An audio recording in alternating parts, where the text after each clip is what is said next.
Iba pang ilegal na pabrika ng sigarilyo sa bansa, target sa lakayin ng mga otoridad. Ang kabuang detalye ng balitang yan ihatid sa atin ni Allen Ibanez live mula sa Camp Crame. Allen? Yes, matapos ang matagumpay na pagsalakay sa isang pabrika ng peking sigarilyo sa Pampanga, nakakasana ang iba pang operasyon ng mga otoridad sa mga kaparehong iligal na pagawaan sa buong bansa. Ayon kay Interior Secretary John Vic Remulla, bilyong-bilyong piso ang nawawala sa kaban ng bayan dahil sa mga ganitong aktibidad. O ginagawa ko dito, yung 30 billion po niya na excise tax ay papunta po sa healthcare system ng Pilipinas.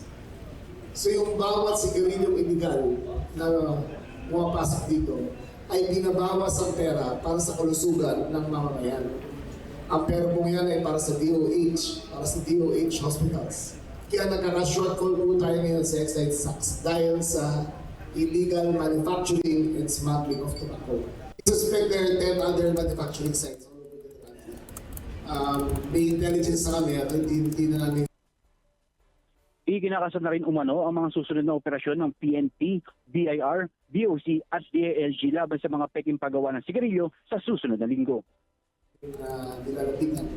Pero it will come in the next few days, the next few weeks, makukuha na namin lahat yan.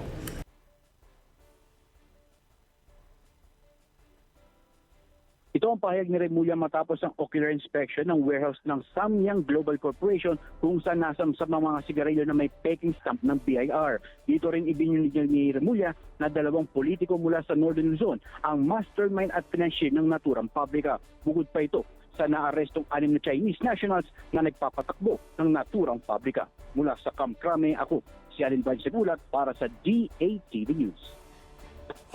Maraming salamat sa iyo, Allen Ibanez.